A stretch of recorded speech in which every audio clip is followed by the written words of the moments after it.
Se você come muita porcaria, toma muito antibiótico, se você tem alergia alimentar e não trata, se você come mal, você vai abrir um buraco entre as células do intestino. E aí vai começar a entrar dentro do seu corpo coisas que não deveriam entrar.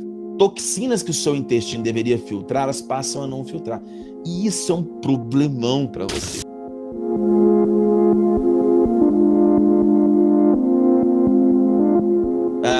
Para a gente poder mapear os marcadores de inflamação, para a gente ver se os pacientes estão inflamando, esse artigo ele é muito interessante. Esse artigo ele mostra sobre como que a inflamação ela causa doenças, e isso aqui já é aplicado na prática clínica, né?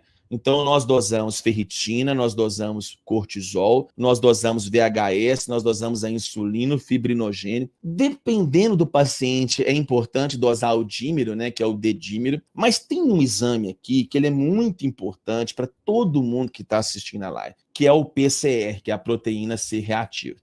Esse exame ele é um marcador de estresse inflamatório no seu corpo. Quanto mais alto for o PCR, menos responsivo você vai ser ao tratamento psiquiátrico. Então, só de você ter um PCR ultrassensível maior do que 1, isso já indica que você vai ser mais resistente ao tratamento. Então, isso já está, sim, incorporado à prática clínica. Então, você que está assistindo a isso. Perguntas, como entra no grupo fechado? Não, o grupo fechado, gente, é para depois quem quiser seguir no curso, né? Quem você está assistindo e quiser ir para o avançado, depois você vai entrar. Ainda não tem o grupo fechado. Depois que você pode entrar aqui no final da live, você entra no grupo fechado.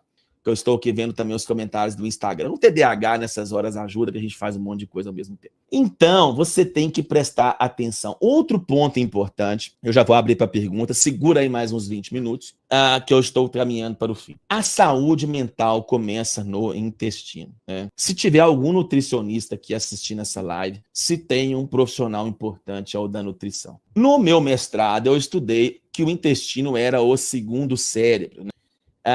Então, gente, me diga o que tu comes e eu te direi quem és, né? Existe mais serotonina no intestino do que no cérebro. E o cérebro comunica com o intestino e vice-versa. Você sabe que a dieta e a inflamação intestinal, você que tem intolerância a glúten, intolerância à lactose, você que realmente tem desequilíbrio bacteriano, você fica tomando antibiótico à toa, aquelas Maria azitromicina, você fica arrebentando a sua flora intestinal, e isso causa um problema que eu vou mostrar aqui para vocês, ok? Isso aqui que está na figura. Tá vendo aqui, ó? Aqui são as células do intestino. Preste atenção na minha mão. As células do intestino, elas são coladas uma nas outras. Se você come muita porcaria, toma muito antibiótico, se você tem alergia alimentar e não trata, se você come mal, você vai abrir um buraco entre as células do intestino. Abre um buraco. E aí vai começar a entrar dentro do seu corpo coisas que não deveriam entrar. Toxinas que o seu intestino deveria filtrar, elas passam a não filtrar. E isso é um problemão para você. Por quê? Essas toxinas, esses restos de coisa, tá vendo aqui, ó, embaixo, aqui, ó, inflama seu intestino, entra dentro do seu corpo e você começa a desenvolver doenças, alergia de pele, enxaqueca, e isso vai afetar o seu cérebro. É por isso que a medicina hoje está dando tanta ênfase de que o intestino é o segundo cérebro. Por quê? Muitas doenças que chegam no cérebro, elas começam no intestino. Boa parte da sua saúde cerebral começa com a sua saúde intestinal. Então, você tem que aprender a mudar os seus hábitos, né?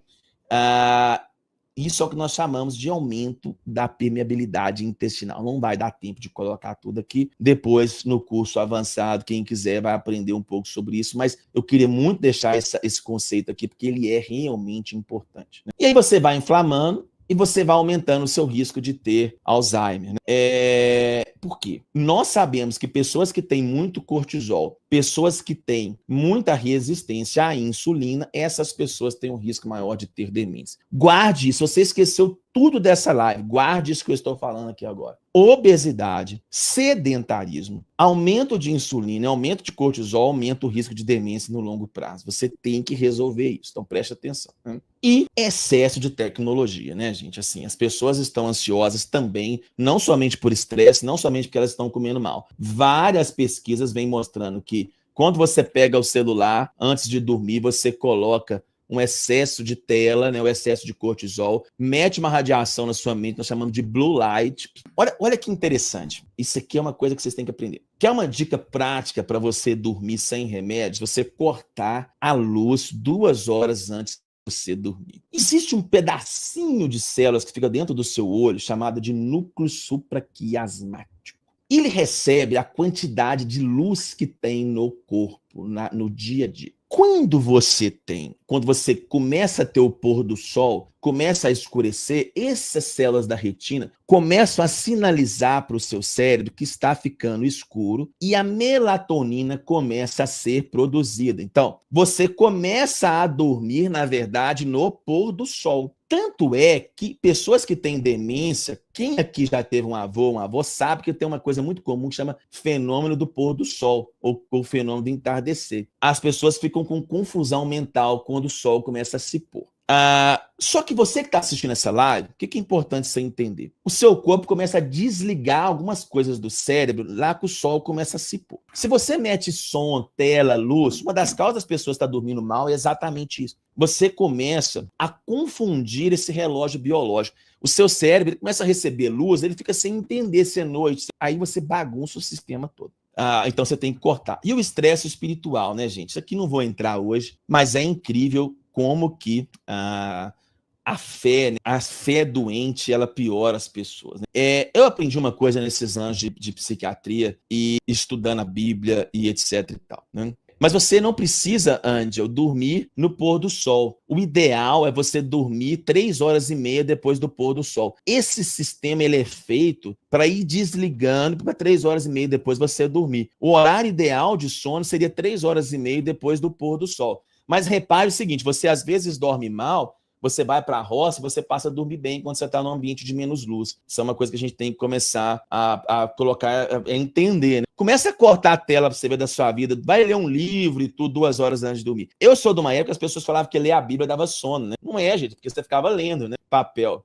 Então você tem que melhorar. Então, as soluções. Aí você vai aprender isso no curso avançado, quem quiser depois. Você vai aprender isso aqui, ó. Primeiro, você tem que exercitar. Esse estudo mostrou que 90 minutos por semana já são efetivos para você prolongar a sua qualidade de vida. 90 minutos de atividade física. Gente, 90 minutos de caminhada não vai deixar ninguém morrendo, entendeu? Se você não puder caminhar 90 minutos, você, pelo amor de Deus, você começa hoje com 15, com 20, mas uma das soluções, eu vou explicar isso melhor depois no avançado para vocês, mas eu já vou deixar a dica aqui, 90 minutos. Segundo, olha esse estudo aqui. Esse estudo ele mostrou categoricamente que a atividade física, ela tinha sim um papel de melhorar quadros de depressão, quadros de ansiedade e quadros de inflamação. Então, preste atenção aqui. Quando você exercita, você está tomando um remédio. Quando você exercita, você está prevenindo demência. Depois a gente vai explicar isso com calma lá. E o exercício físico reduz a inflamação, mas a intensidade é muito importante. Por quê? Se você for olhar os estudos sobre exercício físico e ansiedade, você vai aprender uma coisa importante. Os melhores exercícios físicos para a ansiedade são os exercícios físicos aeróbicos. Quer dizer que musculação não é aeróbico? Não, se você fizer uma musculação bem feita, tem um bom resultado. Mas você deveria, você que é viciado em musculação, colocar pelo menos 15 minutos, vezes 5, de musculação nos seus treinos, né? Ou seja, 15 minutos, 5 vezes por semana. As pesquisas, elas vão numa direção de mostrar que é melhor para a ansiedade exercícios aeróbicos do que exercícios de força. Então, caminhar rápido, pedalar e tudo é muito importante. Então, você tem que prestar atenção nisso, né? E caminhada, preste atenção aqui, você que está assistindo a live. Foca aqui. Caminhada não pode ser lenta. As pessoas estão caminhando. Estou falando para gente saudável, né, gente? Se você não tem problema de saúde, do ritmo que você pode. Mas as pessoas estão caminhando, eu fico vendo na rua, vou correr, aí você coloca o celular e caminhando muito devagar. Cara, coloca um podcast, coloca aqui o Fé no Divã, aprende alguma coisa. Natação é excelente. Mas sabe o que você tem que fazer? Você tem que caminhar o mais rápido que o seu corpo conseguir. Isso é o que traz mais resultados. Então, preste atenção nisso. Não fica andando para as maceiras, não. Até o maluco lá assaltar, tá vendo você lá caminhando lá, toda lenta, vai roubar seu celular. Se você estiver caminhando rápido, não vai acontecer isso, viu? Então, você preste atenção nisso. Outra coisa importante, você tem que dar 10 mil passos por dia. Vai na internet, compra um relógio Xing Ling, desses chineses, R$30, ele vai marcar quantos passos você tem. Aí ele vai te dar no dia quantos passos você tem. Pelo menos 7 mil passos você tem que ter. O meu aqui é um relógio um pouquinho mais avançado, que eu corro, é um Garmin, mas eu tenho uma meta de correr 7 mil, de caminhar 7 mil passos por dia. Normalmente eu consigo. Então, o dia que eu corro muito, ele bate 30 mil passos, mas em geral, eu termino o dia com ele mandando. Você mandou bem, né? Aparece a mensagenzinha lá que eu tenho um aplicativo que ele me ajuda. Então, você tem que aprender isso. Se você está caminhando pouco, você está ferrado. Outra coisa interessante, você tem que comer menos, né? Quem come menos vive mais. Mas, Maia, que coisa chata, você está estragando a minha vida aqui hoje. Meu amigo, é a realidade. Se você come menos, você vai viver mais. Desculpa te dizer isso, mas é a realidade. Pesquisa feita com os macacos rezos. Preste atenção nisso, olha que estudo interessante. Eles pegaram os macacos e colocaram na jaula. Dividiram os macacos em 2 grupos. O primeiro grupo de macacos, eles davam comida para eles comer o que eles quisessem comer. Nossa, eles podiam empatuçar de comida. E o outro grupo de macacos, eles davam a comida só na hora certa. Um pouquinho de comida, é uma dieta com menos calorias. Seria hoje uma low carb, né? E aí, o que eles viram? Que os macacos, eles acompanharam esses macacos desde bebezinho até o dia que eles morreram. Os macacos que comiam menos, eles tiveram muito mais tempo de vida. Eles tiveram menos câncer, menos doença cardiovascular, menos diabetes, e eles viviam quase que 20% mais do que os macacos que comiam muito. Ismael, mas eu não sou um macaco. É óbvio que você não vai fazer um estudo clínico com você, né? Eu não posso pegar um bebezinho e controlar a comida dele, não dá para fazer isso. Então, os animais são importantes, desculpe você, defensor dos animais, mas eles são importantes para a gente fazer pesquisa. E as pesquisas, elas vão nessa direção. Você tem que comer muito. Então, você tem que tomar cuidado com isso, né? Comer menos. E olha só que interessante. Esse artigo aqui, ó, maravilhoso. Dieta e ansiedade. O escopo de evidência, uma revisão. O que melhorou a ansiedade? Uma dieta rica. E depois no curso lá eu falo para vocês com calma. Mas vamos lá, para dar aqui uma pincelada para quem está assistindo. Vegetais e frutos, ômega 3. Aí eu falo lá um pouquinho, ômega 3 tem que ser, não pode ser qualquer ômega 3. Restrição calórica funciona assim. Jejum funciona assim. Infelizmente, para minha tristeza, dieta vegana também está associada a uma melhor resposta para a ansiedade. Eu não preciso ser também radical, né, gente? Mas realmente a gente tem que tomar cuidado. Dieta cetogênica, é muita coisa, né? Agora, o que pega ao contrário? Dieta com muita gordura, né? Gordura, principalmente essa gordura ruim, né? Não é a gordura animal, né? Dieta com muita porcaria, produto industrializado, substâncias que têm realmente um alto teor de açúcar. Isso realmente tem um efeito muito ruim na questão da ansiedade. Não, eu não sou contra a dieta vegana. Eu sou apenas um carnívoro por excelência, né? Se você me chamar na sua casa para almoçar, mais a Simone, você não fizer uma carninha para mim, eu vou sair muito contrariado. Então, eu sei que você pode ser vegana. Talvez você é uma seguidora que more em alguma praia no Caribe e você quer fazer algum encontro evangelístico. Eu já senti de Deus que eu tenho que ir visitar você. Então, mas você tem que fazer uma carninha para eu e a Simone comer. Então, é isso que eu estou querendo dizer.